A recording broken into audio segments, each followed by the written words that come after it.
শুভ সকাল আমার প্রিয় বন্ধুরা, তোমরা সবাই কেমন আছো? আশা করছি তোমরা সবাই খুব ভালো আছো। দাদনামারার ছোট্ট একটা গ্রাম থেকে আমি পূজা তোমাদের সবাইকে স্বাগত জানাচ্ছি পূজার ব্লগ চ্যানেলে। তো আজকে ব্লগটা হলো যেদিনকে ভোট ছিল আমাদের এখানে, তো 29 তারিখের ব্লগ এটা। তো এই ব্লগটা না আপলোড দেওয়া হয়নি, কারণ এডিট করে উঠতে পারিনি। আর কালকে যেহেতু ব্লগ আমি দিতে পারিনি, কারণ আমাদের এদিকে না কারেন্ট ছিল না, আর এর জন্য ফোনে তেমন একটা চার্জও ছিল না, মানে এদিকে জল ঝড় খুবই হচ্ছে। তো এর জন্য আমি ব্লগ আপলোড দিতে পারিনি। ভেবেছিলাম বিকেলের দিকে ভিডিওটা আপলোড দেবো, তো দিতে পারিনি। তো এই ঝড় বৃষ্টির জন্য, আর যেহেতু আমাদের এখানে না ঝড় বৃষ্টি হলেই এখানে কারেন্ট চলে যায় একদম, মানে কারেন্ট সারা রাত সারা দিন কিন্তু থাকে না। তো এইভাবে ফোনটাও কিন্তু চার্জ আমার বেশিক্ষণ থাকে না, তো এই কারণে আমি দিতে পারিনি। সবাই প্লিজ একটু মানিয়ে দেখো ভিডিওটা। তো সকাল সকাল উঠে গিয়েছি, আজকে ঘুম থেকে অনেক আগেই উঠে গিয়েছি। তো যেহেতু আজকের ভোট দিতে যাব এর জন্য, তো ভেবেছি ঘরের সমস্ত কাজকর্ম সেরে তারপর বেরিয়ে পড়বো ভোট দেওয়ার জন্য। আর প্রচণ্ড ভিড় হয়, বেশি যদি দেরি করে যায় না খুব খুব ভিড় হয়, এতটা লাইন, আর বিশেষ করে রোদও উঠবে। তো এর জন্য আমি ভেবে আছি কাল থেকে আমি আগেই যাব। তো উঠে ঘরে সমস্ত কাজগুলো তো সারবো, তারপরে তো যাব, বাসি ঘর ফেলে রেখে কিন্তু যেতে পারবো না।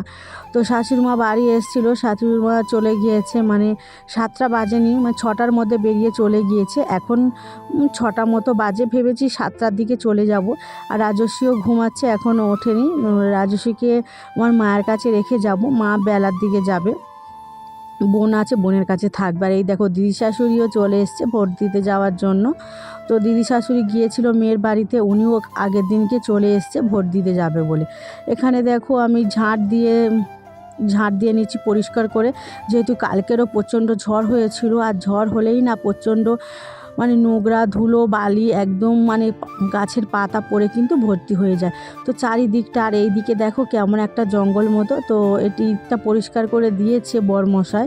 আর দেখো হাসা হাসা রোদ, আর চারিদিকে কিন্তু মেঘলা মেঘলা ওয়েদার। চলে এসেছি এখানে মানে কলের চাতালে বাসন মাজার জন্য। তো আমরা থাকি পুকুরের ওই দিকটায়, তো তোমরা দেখেছো অনেক ভিডিওতে। আর এই কলটা হলো এই বাড়িতে, মানে আমার শাশুড়িমার যেখানে বাড়ি ওখানে, তো কলটা ওখানেই করা হয়েছে। তো আমাদের এদিকে না টাইম কল এখনও পর্যন্ত আসেনি, তো টাইম কলের পাইপ কিন্তু বসানো হয়ে গিয়েছে, জানি না কবে এদিকে জল দেবে। সব দিকে কিন্তু জল চলে এসছে টাইম কলের, আমাদের এদিকটাই শুধু এখনও পর্যন্ত কিন্তু জল দিচ্ছে না। তো বাড়ির ভেতরে না এখনও মানে পাইপ দিয়ে যে কলগুলো লাগিয়ে দিয়ে যায় সেগুলো কিন্তু এখনও দেয়নি। তো আমাদের এই পাড়াটার মধ্যে না দুদিকে এলাকা ভাগ আছে। তো একটা হলো আমাদের শেরপুর, আর একটা হলো আমাদের এদিকে ঘোষেরার। তো ওই এলাকার দিকে না বাড়ি বাড়ি কল লাগিয়ে দিয়েছে, ওদিকেও জল আসে না, এদিকে না শুধু পাইপগুলো দিয়ে গিয়েছে, এখনও কোনো কলের দেখা সাক্ষাৎ নেই। তো তারপর দেখো বাসন মেজে চলে এসেছি, আর এসে দেখো চা বানিয়েছিলাম, যেহেতু একটু ভাবলাম চা বিস্কিট খেয়ে বেরিয়ে পড়বো। আর বরমশাই দেখো ও তো মুড়ি চায় চায়ের সাথে, আর আমি এখন মুড়িটা অনেক অনেক অ্যাভয়েড করি, খাই না। তো তার জন্য প্রথমে সুগার ফ্রি বিস্কুট খেতাম, তো এখন আমি এই মেরি বিস্কুটটাই খাই, এটা অ্যারারুট থিন ব্রিটানিয়া। তো এটাই বেশ ভালো লাগে, কম মিষ্টি আছে, আর বিস্কুটটা না মানে জলের সাথে বা চায়ের সাথে ভিজিয়ে খেতে বেশ ভালোই লাগে। তো চলো এখন খাওয়া দাওয়া করে বেরিয়ে পড়বো ভোট দেওয়ার জন্য। তো ভোট দিতে গিয়েছিলাম, ফোনটা নিয়ে যাচ্ছিলাম তো ভিডিও করার জন্য। তো অর্ধেক রাস্তা থেকে যাচ্ছিলাম যখন, তখন মানে অন্য পাড়ার লোক বলছিল ফোনটা অ্যালাউ করছে না, তো ফোনটা বাড়ি রেখে দিয়ে আসো। তো তার জন্য আমি আমাদের পাড়ায় একজনের হাতে ফোনটা পাঠিয়ে দিয়েছিলাম, এর জন্য কোনো ভিডিও তোলা হয়নি। তো প্রায় 1 ঘন্টা মতো সময় লেগে গিয়েছে, 1 থেকে 1.5 ঘন্টা মতো। তো বাড়ি এসেছি অনেকই আগে। তো এসে দেখো ভোট দিয়ে আসলে তো এলাকা থেকে না মানে পার্টির তরফ থেকে মুড়ি আর ছোলা আলু এগুলো সিদ্ধ দেওয়া হয়, প্রতি বছর দেওয়া হয়, সব দিকেই দেওয়া হয়। তো সেগুলোই দিয়ে গিয়েছিল, সেইগুলোই আমরা খেলাম। খাওয়া দাওয়ার পরে রাজস্বী দেখো এই ক্লে দিয়ে কত সুন্দর ফুল বানিয়েছে। তো রাজস্বী না খুব সুন্দরভাবে সমস্ত জিনিসগুলো বানাতে পারে, অনেক কিছুই নিজের চেষ্টার মধ্যে করে। তো অনেকক্ষণ মুড়ি খাওয়া দাওয়ার পরে মানে একটু শুয়েছিলাম, ভালো লাগছিল না। তো ভেবেছিলাম রান্না করব না, বিকেলের দিকে রান্না করব। তো শাশুড়িমা যেহেতু বাড়ি আছে, তো রান্না না করে না না না করে ওনাকে কিছু খাবার না দিলে তো জানোই তো বাড়ি বাড়ি একটা সমস্যা হয়। তো আমার পান্তাও ছিল, ভেবেছিলাম করব না। তো এখন দেখো ওই 12:30 মতো বাজে, এক্ষুনি স্নান টান করে ঠাকুরকে পুজো দিয়ে আর দেখো রান্না করে নিচ্ছি। তো কি রান্না করব ভেবে পাচ্ছিলাম না, তো ভাবলাম একেবারে খিচুড়ি বানিয়ে নিই। বরমশাই বলেছিল আলু সিদ্ধ ভাত রান্না করতে।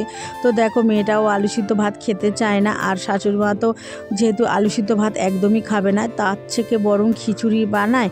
তো খিচুড়িটা বানিয়েছিলাম বলে বরের সাথে তুমুল ঝগড়া লেগে গিয়েছিল, বর খাবে না। কারণ আমি খিচুড়িটা কেন বানিয়েছিলাম, তো দেখো কোন দিকে যাব বলো তো, যেহেতু আমার গ্যাস নেই, নইলে আমি হয়তো একদিকে আলু সিদ্ধ ভাত রান্না করতাম আর একদিকে হয়তো একটু খিচুড়ি রান্না করে নিতাম বা কোনো একটা সবজির তরকারি বানিয়ে নিতাম। তো যেদিকেই যাদের জন্য করে থাকি না কেন, তারাই কি বলবো, আমাকেই দোষারোপ করে, কেন করলাম, কেন খাবো না। বিশেষ করে আমার বরের এতই কথা, ওকে খাবার জন্য বানিয়ে দিলেও সেই জিনিসটা খাওয়ার পরেও আমাকে দোষারোপটা করেই যায়। তো দেখো শুধু খিচুড়ি বানানি, খিচুড়ির সাথে পাঁপড় ভেজেছিলাম, পটল ভেজেছিলাম, এমনকি পেঁয়াজিও বানিয়ে দিয়েছিলাম জানো তো, আবার ডিমও ভাজা করে দিয়েছিলাম। তাতে এত কিছু করার পরেও কিন্তু আমার অবস্থা তো খারাপ। লাস্টে এতটাই ঝগড়া করার পরে কিন্তু খিচুড়িটা খায়নি। বিশেষ করে দুপুরবেলা কোনো মতে খেয়েছিল, আর সন্ধ্যাবেলা একটু ছিল, ভেবেছিলাম গরম করে দেবো। দেখো আমাদের মধ্যবিত্ত সংসারে সবসময় একটা হয়তো খাবার আছে, সেটা কিন্তু থাকা সত্ত্বেও আবার খাবার বানানো কিন্তু উচিত না। কারণ দুটো পয়সার জন্য সারাটা দিন দোকানের মধ্যে বসে থাকতে হয়, আর নিজেকেও তো ফুচকা বিক্রি করতে হয়, সেটাই কিন্তু ওর মনে থাকে না। ও শুধু যেটা ভালো জিনিস এবেলার জিনিস থাকলেও রাতে কিন্তু আবার নতুন করে খাবার বানিয়ে দিতে হবে। তো দেখো আমরা মেয়েরাই জানি সংসারটাকে একটু খুব যে জিনিসটা থাকে একটু টেনে টুনে চালালেই কিন্তু মাসের শেষে অতটা টান পড়ে না। তো ছেলেরা বোঝে না, ওরাই শুধু বুঝে থাকে যে এবেলা ভালো জিনিস খাবো, ওবেলা ভালো জিনিস খাবো। আর অনেক ছেলেরা কি বলো তো, এটা কিন্তু বোঝে। তো কেন বাড়ির বউরা এমন করে? আর দেখো যেহেতু বরমশাই যা রোজগার করে যে আমাদের হাতে তুলে দেয়, সেটা তো কোনো কথা না। আমি যেটা দোকান চালাই সেটা তার থেকে কিন্তু 10টা টাকাও নিজের জন্য রাখি না। তো যাই হোক, দুপুরবেলা অনেক বুঝিয়ে সুঝিয়ে খিচুড়িটা খাইয়েছিলাম, শাশুড়িমাকে দিয়ে এসেছিলাম। শাশুড়িমা আবার খেতেই চাইছিল না। তো উনি আমাদের জিনিস নাকি খাবেন না, আমাদের কোনো জিনিস খেয়ে দেখবে না। তার সত্ত্বেও ওনার ঘরে কিন্তু খাবারটা রেখে দিয়ে এসেছিলাম, জানি না খেয়েছিল কি না। আর তারপর 8টা না বাজতে বাজতে এতটা ঝড় উঠেছে, বিদ্যুৎ চমকাচ্ছে কি বলবো, আর কারেন্টটাও আবার চলে গেল। তো মেয়ে আর আমি মিলে বসে আছি, আর এদিকে দেখো প্রচণ্ড ঝড় আসছে। তো তার জন্য দেখো এই তোয়ালিটাও দিয়ে দিয়েছি, আর এই বালিশগুলো এভাবে ঠেকা দিয়ে রাখি, যাতে হাওয়ার চোটে এদিকে ঝাপটা উড়ে আসে। জানি না কবে জানলা লাগাতে পারবো তোমাদের আশীর্বাদে। আর দেখো ভিডিওটা কেমন লাগলো তোমরা কিন্তু অবশ্যই জানিও। ভিডিওটা যদি ভালো লাগে অবশ্যই তোমরা লাইক কমেন্ট শেয়ার করো, তোমাদের দিদিভাইয়ের পাশে থেকো, প্লিজ প্লিজ করে একটু সাপোর্ট করো, অনেক অনেক ভালোবাসা দিও। আসতে হবে, আসি, টাটা বাই বাই, সবাই ভালো থাকো, সুস্থ থাকো।